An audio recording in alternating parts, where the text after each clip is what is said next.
This is the Detroit Sports Podcast Network.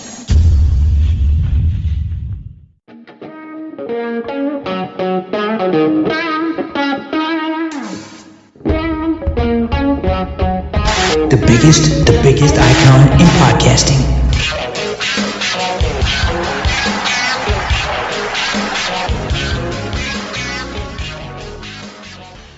Welcome in, everybody, to this week's episode of Doc and Jock, featured on the Detroit Sports Podcast Network. I am the Doc, John Macaroon. Joining me, my guy Adam, the Jock Strozinski. On today's show, got to look at what's going on with the Red Wings, a much-needed 2 points against Calgary, but you can't glean too much when you face a bottom-feeder team, but a big week ahead for the Red Wings. Are they going to be able to step up? Are they going to get into that 90-point threshold and beyond, or will they continue their slide? Not the best month of March.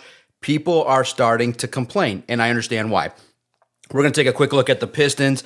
Obviously, when you start to see them compete without Cade Cunningham, you start to glean some things. You can learn that, man, okay, Jalen Duren, my goodness, he can drop a career game in a contest that you needed to kind of slow down some of the bleeding. The last couple weeks have been okay. You know, you had a little losing streak, but you've gotten back to your winning ways. And then finally, look, you know, it's been 5 minutes, but the Lions have found another guy for a one-year deal. And you get a one-year deal if you are willing to grind, man. If you're willing to show Brad Holmes that you can work hard and you're a try-hard, maybe you too can get a one-year deal. We'll talk about that. To finish out the podcast, we want to start out with a little bit more positive news, because what's your outlook with the Red Wings now?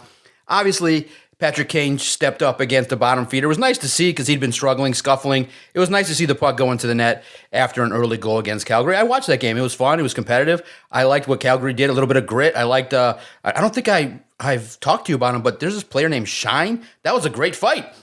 I was like a little bit of a spitfire. I'm like, all right, look at you, Shine. He was swinging away, and that was a 10-9 round. He won the fight. So I was pretty happy with that contest. And, you know, I would pick a game where it was pretty much all certain that the Wings were going to win. But where are they at right now? Because what's the panic level? Because, yeah, look, Larkin's out. They haven't played their best brand of hockey, and there are a lot of just the guys out there skating around, not doing a whole heck of a lot. Where are we at? If we sat down and you were like, look, are they making the playoffs or aren't they?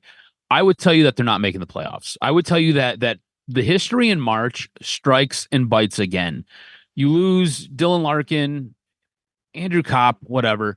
But you lose Dylan Larkin, and it feels as though some of the wind's been let out of the sail. You look at what they've done since March has begun, and they have struggled to find wins. On top of that, you compound that with what's going on with the teams that they're in a dead heat for that wild card spot. Montreal keeps finding ways to win games. Boston keeps finding ways to win games. Columbus is blowing teams out. So the teams that you're in direct competition with are finding ways to win games and get points. And at this moment in time, we're right back to where we were at the same time last year. It's a points race. We're trying to accumulate as many points as possible and hoping that in the end, we've got one more than the other guy. And right now, I just don't believe that they're going to be able to do it. Now, look, they do hold some of the cards because they're about to play Montreal. They're about to play Boston. So if they can figure out a way to get wins in regulation, that helps create a little bit of separation. But when you look at those teams, it feels like and seems like they're built for this time of year. The Red Wings don't feel like they're built for this time. They don't feel like they're built for crunch time. They feel like they are a team that is designed from the initiation of the season, from when everything kicks off in October until essentially February. Right around the end of February, wheels start falling off. Then they limp into March, and it's just even more doom and gloom. Look, I don't know what Steve Yzerman is trying to do, and I know that we were very critical of him last season because he didn't do enough at the trade deadline. He went out and he made some acquisitions at this trade deadline. I still don't think it's enough. There is something wrong with the sauce. There is something that is amiss with this team. You flipped head coaches, not helping. You've added players, and you've gone out and you've traded away for premier players. It just doesn't feel like it's going to work this time around. So at some point, I think we got to start looking at Steve Yzerman and just being like, look, the Yzer plan does not work. This isn't going to translate the way we need this to translate. And I think we have to start that conversation about he needs to be removed from his position. He needs to go someplace else. They need another general manager. They need another set of eyes, and they need another top-down organizational rebuild. I'm not saying that the team itself needs to be rebuilt, because I think you have some pieces here, but I think the organization, from Steve Yzerman to pro player personnel to college scouting to amateur drafting, like all of it's got to be revamped, all of it's got to be revised, and you've got to get rid of everybody, the brain trust essentially, and start over. Because to me, it just doesn't, you don't have the ability to win games when it matters most. And look, March isn't the be all end all. There's like still more season to play, and this team can't get past this point in the season. They fall apart here, and they can never advance to that next level. And we thought that this team was gonna be able to do it this year. Like, we felt like they were going to be able to punch that button and get into the playoffs. And with what they've showed thus far in March, unless you're playing teams like Calgary, who, like you said, are a bottom feeder, I don't think you're going to be able to get the wins and get the necessary amount of points to slip into the playoffs. And that creates a whole other problem that we're not even talking about. Slipping into the playoffs. We're in what, year 7 of this Steve Yzerman rebuild? And we're talking about slipping into the playoffs? That's unacceptable at this point. As Detroit Red Wing fans, you need to hold this team to a higher standard, and Steve Yzerman's just not hitting it. Are you in line with me where you blame Steve Yzerman for the product that we're getting, or does this fall more on the players and maybe even the coaching staff? Because Todd McClellan sure as hell didn't want to talk about March. Here we are in March, and history is repeating itself once again.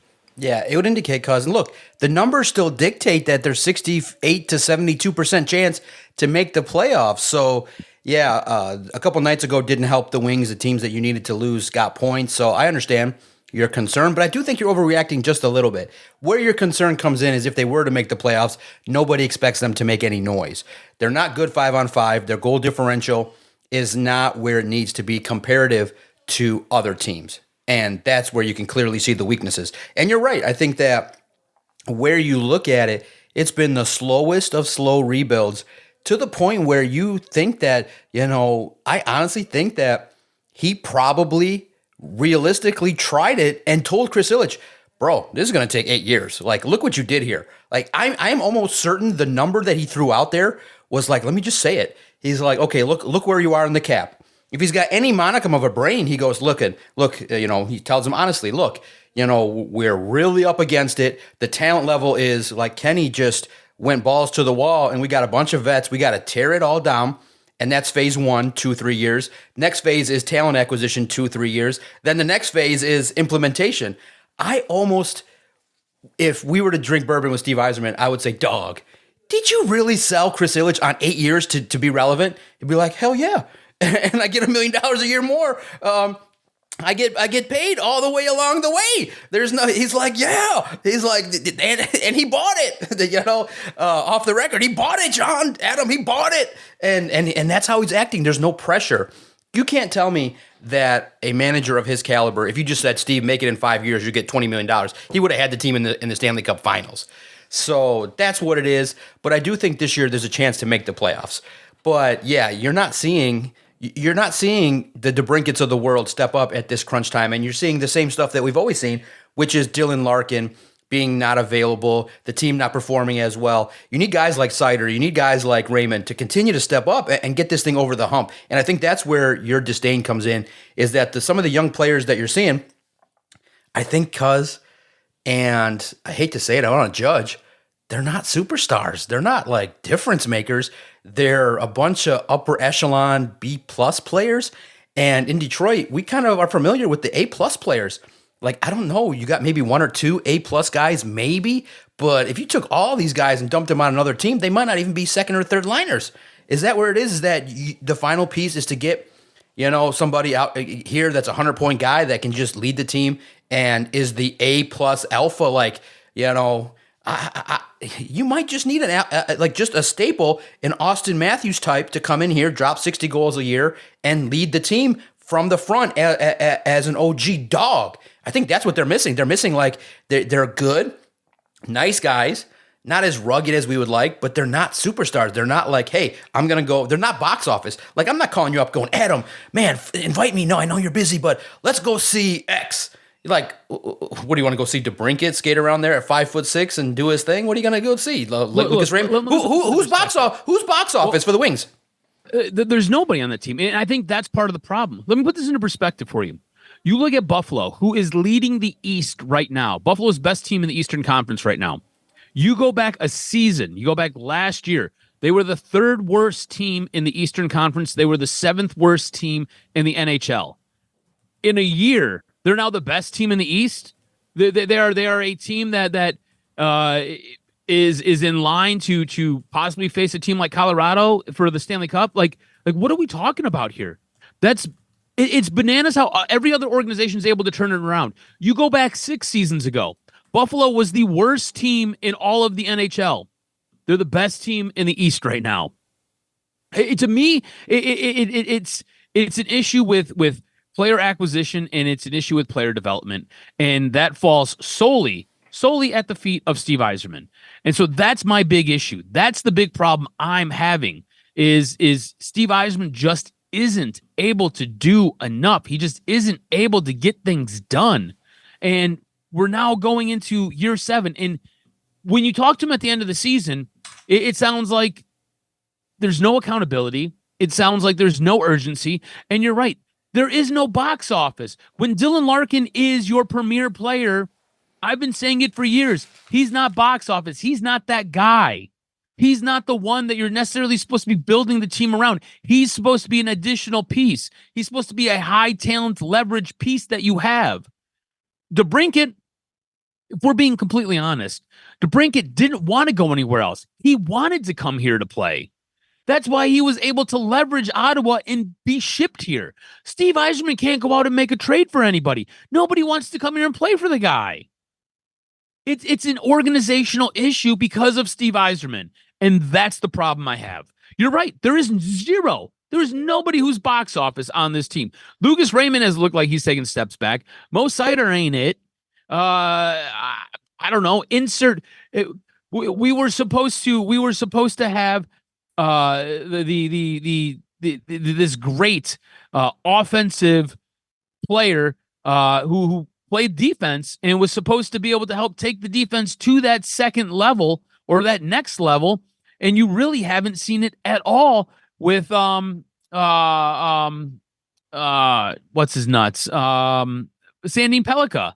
Like, you haven't seen it. Like, he's young, and I think he might grow into something, but like, dude, he was supposed to come up and light the league on fire. And honestly, at large points this season, it looks like he's floundering. So the talent isn't here, and it's because Steve Yzerman's not putting it there. And that's my issue. And that's the problem, I think, that we need to look at. Look, I know what you said about the odds and how they have a % chance to make it. When you look at everything that they've got sitting in front of them, do you think they make it? Because I think a team like Boston, I think a team like Montreal, I think those teams, even a Columbus, have the leg up on the Detroit Red Wings. Specifically with Boston and Montreal, they've been there, they've done that, they've got pieces, they know how to get there and win. I don't think this team knows how to win in March and April, much less May and early June. Yeah, you're right. It's no. I think they make the playoffs, but they don't make noise. They're a stretch to make it out of the first round. That's what's tough, is that you got a young core, but they don't know what it's like to compete and grind in the postseason. They don't know what it's like. So you need more impact. You need to be a team that puts the puck in the net a little bit more 5-on-5. You can't lax defensively. Can't have these opportunities where you're going up against good teams, and you can't give up points with the lead. That's the one thing that is crazy, is can this team close? Because I could see the team in the playoffs going into the first game with a 2-1 lead and then blowing it. I could see it easily. And so that's where your concern is, that who's going to help this hockey club get over the hump in those crunch time moments. So we shall see. But the odds indicate the team, based on the points and their schedule, is a little bit easier than the rest of their conference. So I think that there's some positivity here. There's some light at the end of the tunnel to at least get there and then see what happens with a healthy Dylan Larkin. Just quickly turning our attention to the Pistons. How are you viewing them?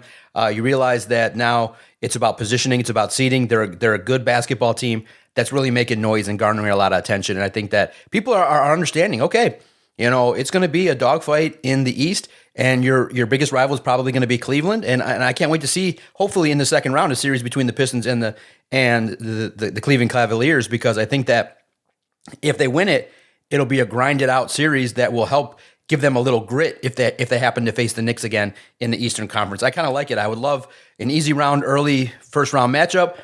Go out, handle your business against Cleveland, and then maybe another knockout, drag-out Pistons-Knicks series. I think the basketball gods deserve to put that in front of the fans, because it'll be a knockout, drag-out, potential 7-game series that the Pistons have a chance to advance out of the East. So I'm liking it. I'm liking what I'm seeing.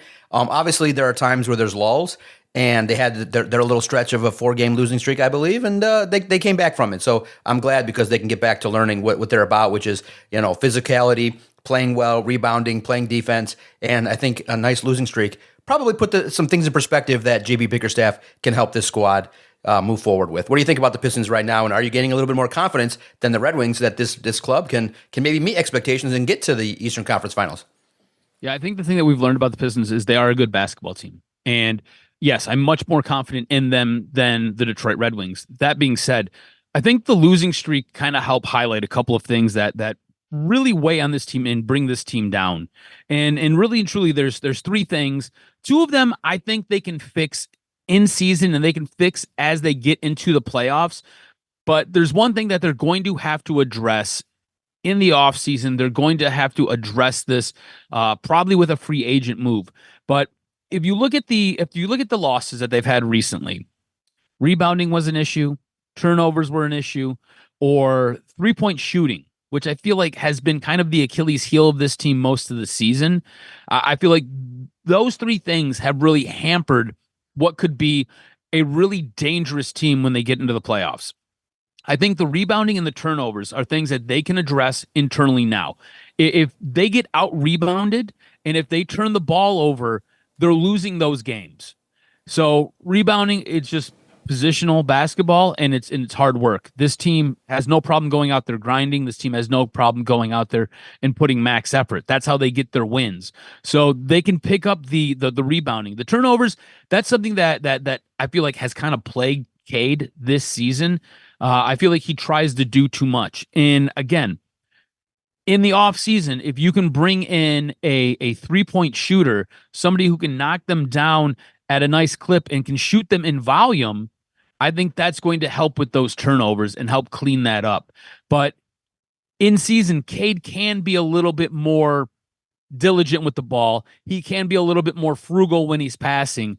And so I think if they can address the rebounding and the turnovers, they're set for a long playoff run. I think for this team to be very, very dangerous, though, they're going to have to address the 3-point shooter. And I think they're going to have to make that, they're going to have to figure that out in the offseason. They're going to have to go into the offseason. They're going to have to try to target somebody that they feel that they can bring in and will knock down shots at will. And they're going to have to be a player that you give the ball to and let them shoot 3s, 5, 6, 10, 12 times a game. Like, you need the volume.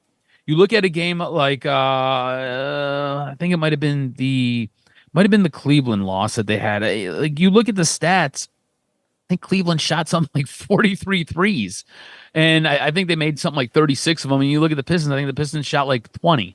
Like, you're not going to win basketball games that way. The NBA has evolved and changed, and the 3-point shot is now so important. So it's getting guys down low, getting those rebounds. It's having a concentrated effort to not turn the ball over, and then making and taking 3-point shots. I think this team is equipped to get into the Eastern Conference Finals. Getting into an NBA Finals might pose a little bit of a different story. And it's just really and truly, my big fear is them not being able to exchange blows with somebody who can shoot the 3 ball. Right. Like, you can't exchange 2-point shots for 3-point shots, you're going to get dusted. And as good as your defense is, they're still making one extra point every time they go down the floor more than you. So it gives them a little bit more of a cushion that you struggle to make up because you're not as equipped to hit 3-point shots. It's going to be interesting. Down the stretch, here we go. It's March. March in the D. Who survives, Pistons or Red Wings? Because it's going to be crazy, but I do think that the Michigan Wolverines, I hate to say it, but they're in trouble. And here's why. Don't put them in your bracket, and here's why. Because it's not out of spite, and I know we have to always say that I'm a Sparty, but I think everybody locally in your pool is going to put Michigan. So if you put them and they win, it's going to be harder. Where if you can go with somebody else like a Duke or another squad, and Michigan gets eliminated, you have a chance to kind of supersede, because I do think 80% of the local brackets are going to be putting Michigan as the winner. So I think that it makes it more of an uphill climb. This is a strategy-wise. Now, here's the basketball reason.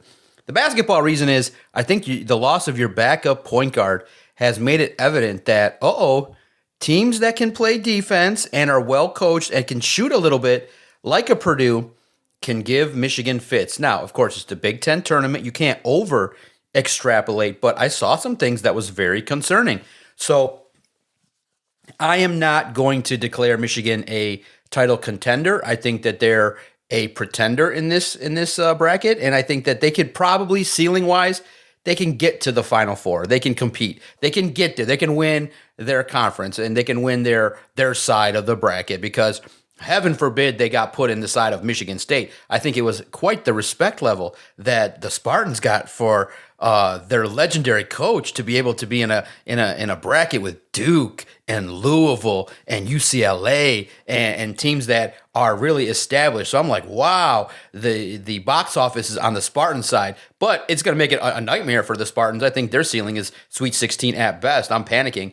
But at the same token, I'm sorry, cuz, hate to let you down gently.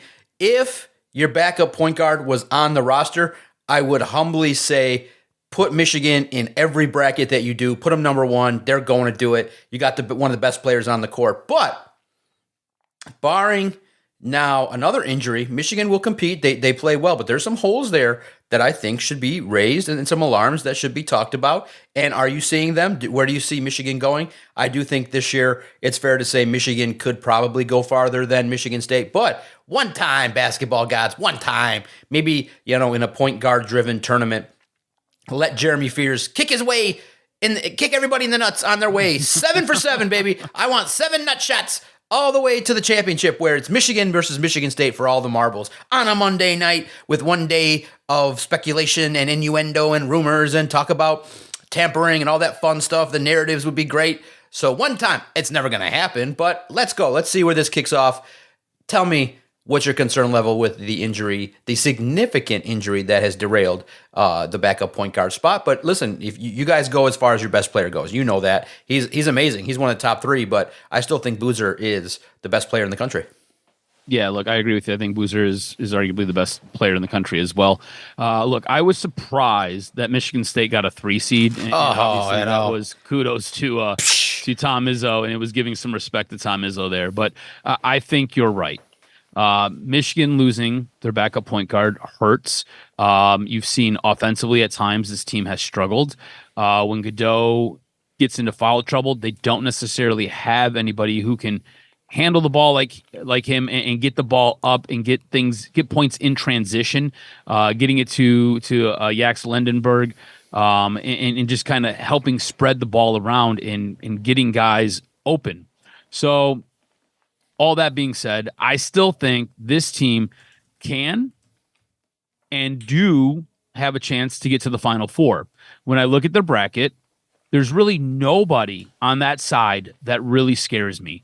Obviously, Alabama's dealing with their own issues with one of their players and having, I think it was like 2.1 kilos of marijuana. So he's dealing with his own issues. I think Virginia is a team that regularly chokes. They find a way to choke in the tournament. I'm not worried about them. Kentucky, I'm not worried about. Iowa State, if they get hot, they might be a problem. Texas Tech, I'm not worried about. So I think Michigan has the opportunity to get to a Final Four. I think if this team was 100% healthy, I still think Duke's the best basketball team in the country right now. So if I had to pencil in my Final Four, I'm probably going Duke, Michigan. I don't, man, Arizona. It's just a lot of chalk. Right, It's never right. how it works Yeah, out, man. right. It's so like, I don't know.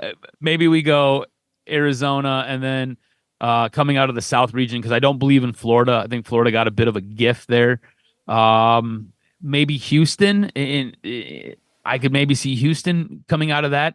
But it's a lot of chalk, and chalk never wins. But look, I think Michigan has the ability to play in the Final Four.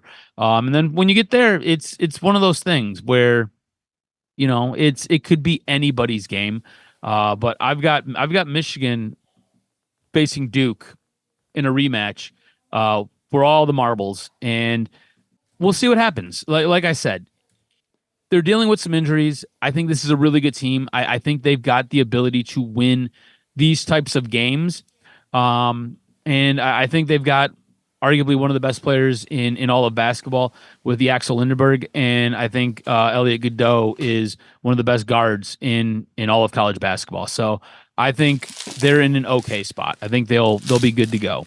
Okay, the one thing though, the three-point shooting from Michigan is not college basketball level to the degree that you're confident that, wait a minute, you got to shoot your way out of some situations. And so I think that Michigan should be on upset alert, maybe even the first weekend. So let's pay attention. Against Howard? Not week one. Let's just say,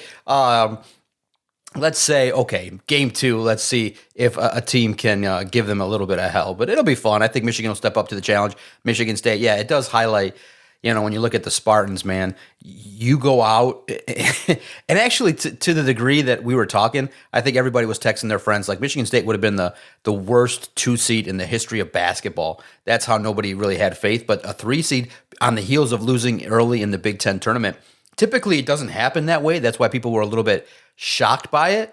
But I think it's a fair seed. I even think that you're right. Maybe even a 3 seed is maybe even high for the Spartans. I don't think that at times they go cold, they don't have enough scoring, and I think the players that they value as the upperclassmen are good, but I don't know if they're going to raise their game to the level where you need to. So it's just another year that the Spartans kind of are there. They're consistent, and it's cool. But I can't wait to see the update.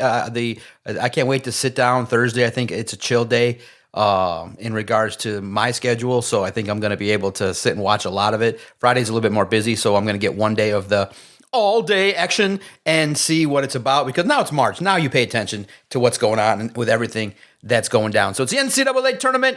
Get your brackets in and see what happens. But again, strategy-wise, remember, if everybody picks Michigan and you pick Michigan, it's going to make it tough. You're going to have to shine early on to keep up. So good luck in your brackets. I have no clue who's going to make the Final Four. I was just hoping Detroit Mercy got a chance to get in. They choked in their conference tournament championships. I was like, they were literally 6 minutes away from a dream season. They got a former Spartan coach doing the thing. Coach Montgomery is doing his thing and turning the program around. So a winning season, a better season than Oakland had. So that was pretty cool. But Oakland was derailed by a bunch of injuries that were key. So programs in the Horizon League on the rise, something to pay attention to locally. But Michigan State, let's go, buckle up, and let's see what happens. But on a serious note, come on, Mr. Fears, keep your leg on the court, all right? Stop swinging it, because everybody's watching. Everybody can see it. Everyone's got the packages highlighted, like, here's how many times he's done it. And it's like ready to go. It's like, oh, he did it. Boom. Cue it up. So let's just play clean.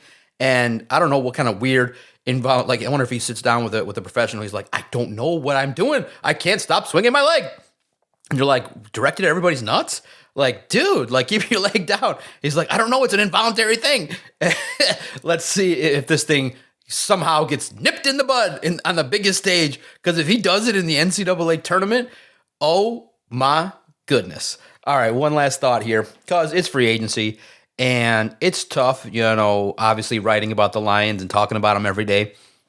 But I get the strategy. It's draft your own guys, pay them a boatload of money, find your biggest need that's most important, whether it was cornerback last year or center this year, and they're like, all right, that's the budget, and let's go shopping in the rental department.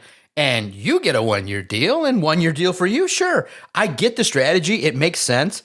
Like, it can apply to real life. Like, they're not trying to overpay people. They're like, I need you to kind of prove to us what you're about, Damone Clark. DJ Wonham, what are you about? Roger McCreary, we know that you like beans and salt, beans and sugar. All right, interesting. Show us what you're about.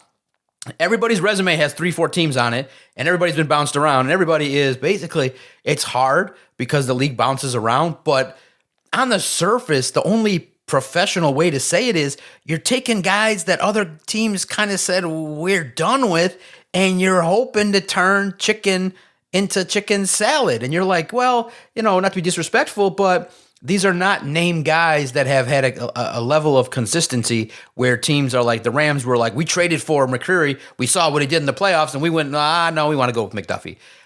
You realize that Wonham had a nice run with the Vikings. He gets 2 years with the Panthers, and he doesn't do anything.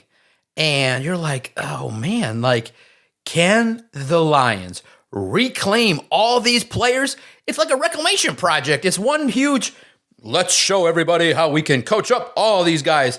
And it's like, pardon me for being a little skeptical and just saying, just go out and get me the ready-made cake. Stop giving me the cake that has a little dent in it that, my nephew licked off of, and you're trying to give me a 40% discount. Like, I don't want that. Like, I get it. It might be delicious. It might be delicious red velvet cake. It might be all the sugar, but it's dented. It's slanted. It's not circular. It's not perfect. And so I'm of the opinion that when I go into a bakery, I just want the 5-star French chef that's coming out of culinary school for 20 years and is like, John, let me tell you about this new chocolate I can deliver on your cake. And I go, boop, boop, boop, boop, and it's delicious.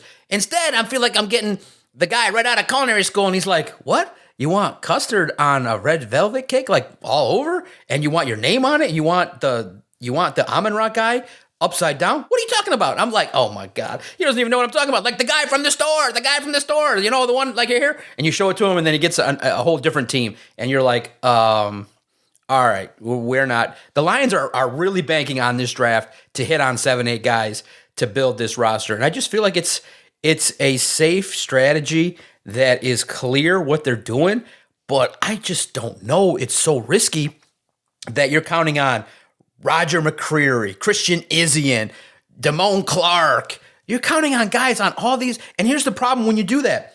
And this is the only way I can categorize it safely, is this is the way teams act after you win a Super Bowl. You dump everybody, you let all the vets go, and you sign a bunch of cheap guys. This is not what teams do when you're trying to fill out a roster, when you're trying to win a Super Bowl. It feels like you're just trying to fill out your depth and being like, all right, we really love looking at players 36 through 53. And we love 1 through 26. But what about those mid guys? What about the upper level guys? What about the guys with supreme talent?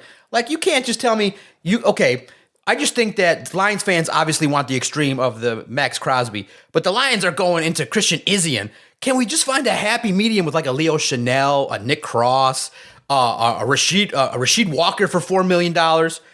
I just think that there should be a happy medium where I think Lions fans are fair cause to criticize, like, what the heck is this strategy trying to accomplish? That you can coach up a bunch of guys to try and prove that they belong in the NFL? I'm not down for that. Just give me the ready-made talent and let's go win a Super Bowl. My whole thing is, if you were getting guys, like, you remember when they brought Alex Anzalone over? Everybody's like, okay, yeah, Alex Anzalone. You could see there was makings, there was potential. Alex Anzalone turned out to be a really, really good free agent pickup for this team. And on top of that, he was kind of a core piece to that culture. Now, things at the end got a little bit weird.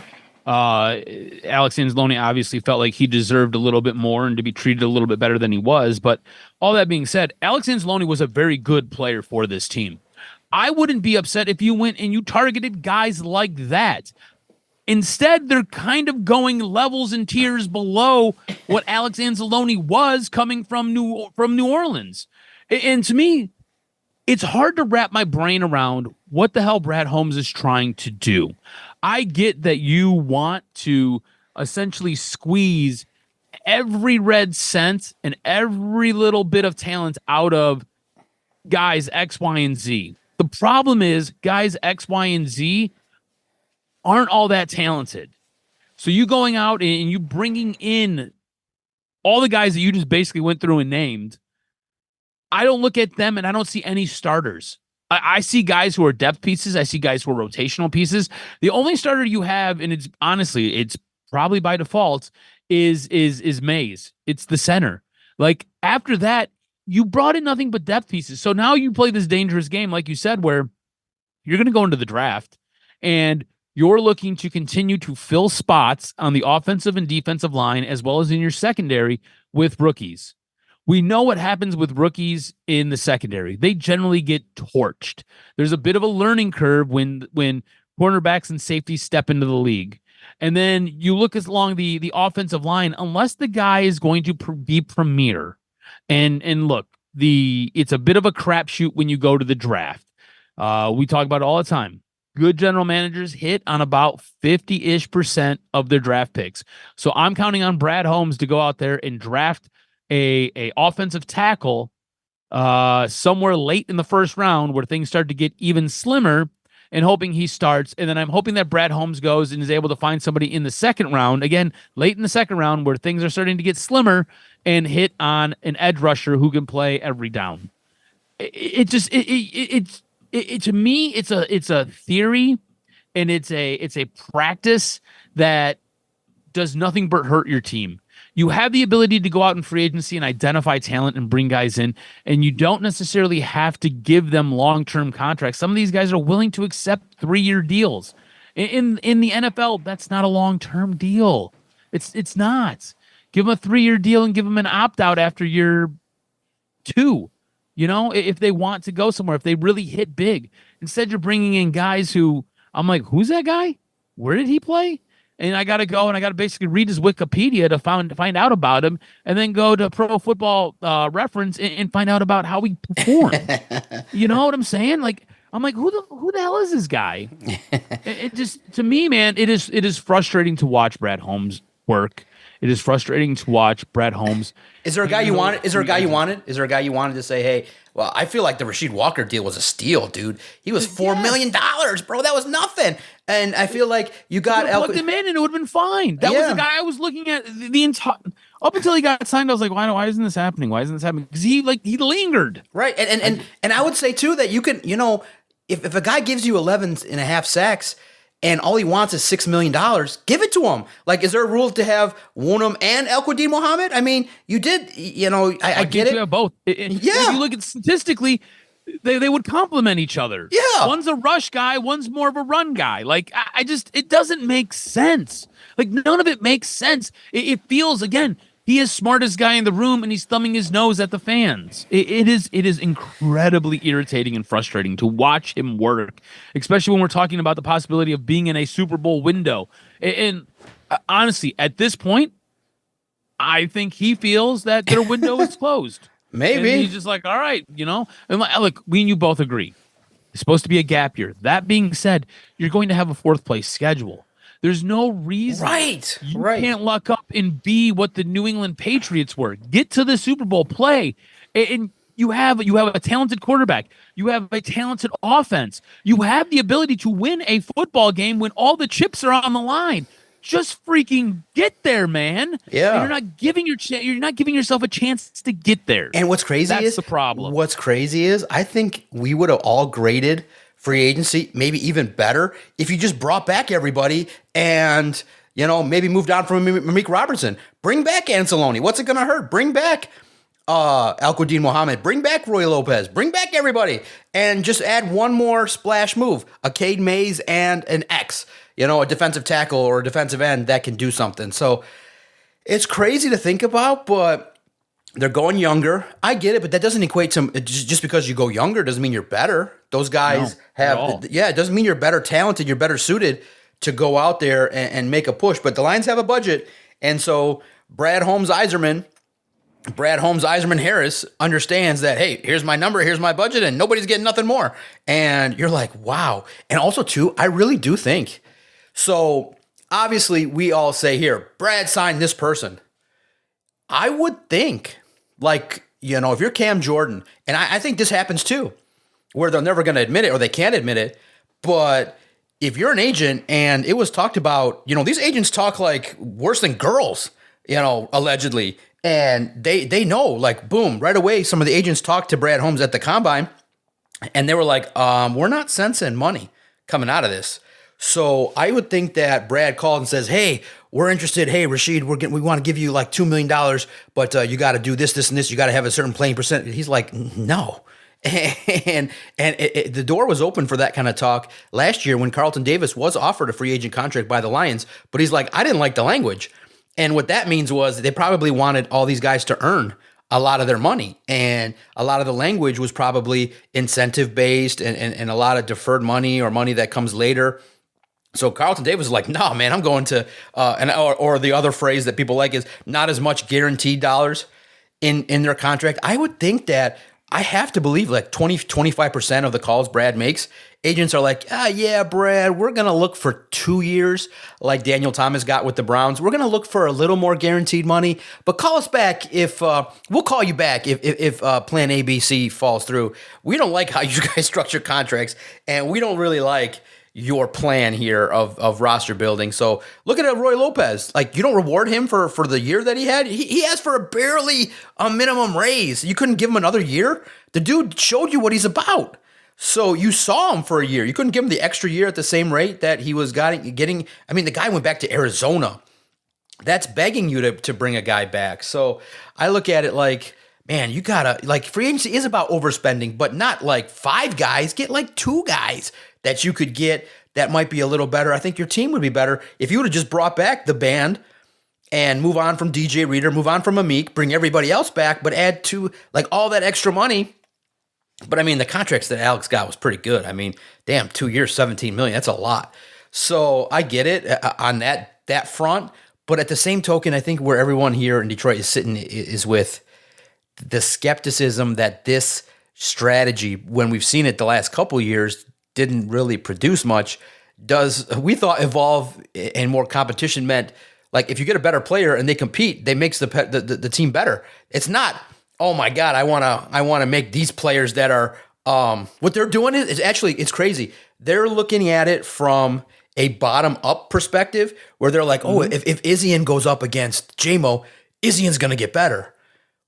But okay, I look at it like, if you get Tariq Woolen, that also makes JMO better. Like, come on. How is JMO and Amon-Ra going to get better going up against Christian Izzian?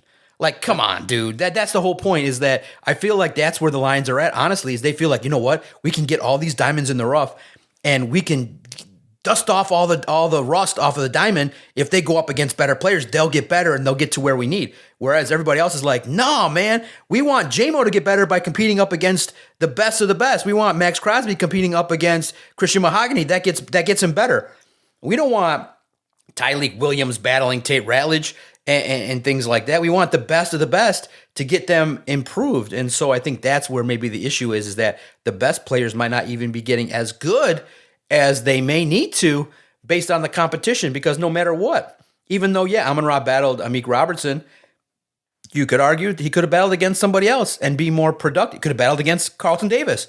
And I think he might have had a better year of productivity battling up against a better cornerback than DJ Reed. So that's where I think the Lions are at. And it makes sense logically. But listen, we still got the draft. I think it'll round it out. You'll get some good players, but it's looking like an uphill climb. And I'm going to say this. Listen, right now, and it's going to be interesting to see if it plays out. But to me, Houston had an A+ free agency. That's how you do it. The Bears had an okay free agency. The Rams declared themselves.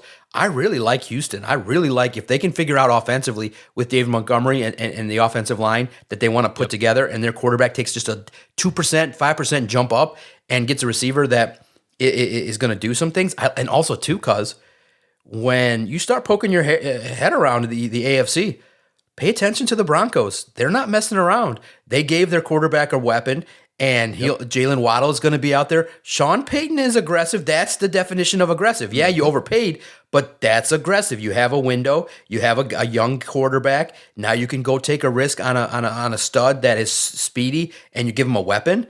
Denver has declared some intentions after a good season. So let's see what happens. But yeah, the Lions' plan is like, listen, I get it. And now everyone always says, cause they always say this is the, Motor City and we're gritty and we want guys that are rough and tough and want to prove themselves.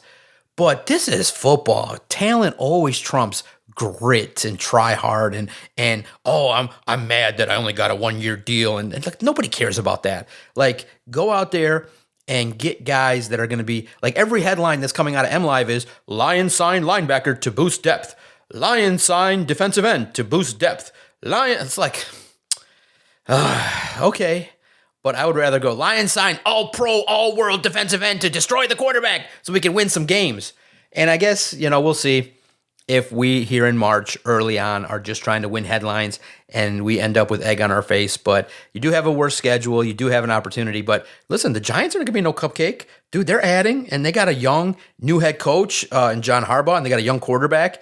And you realize that's a young team now with Malik Neighbors coming back off an injury, and hopefully Scadaboo is good. So, and remember too, your cupcake wins the Steelers and Vikings in late in the year were supposed to be cupcakes, and you ended up losing. So no cupcakes in the National Football League.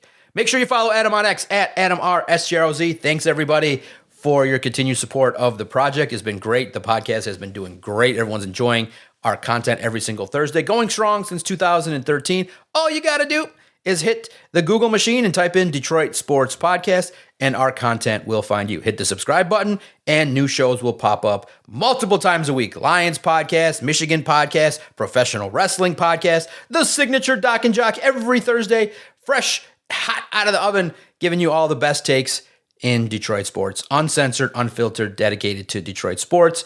We appreciate everybody's support. I can't wait to see how the first week shakes out of the tournament. Let's go State, Michigan.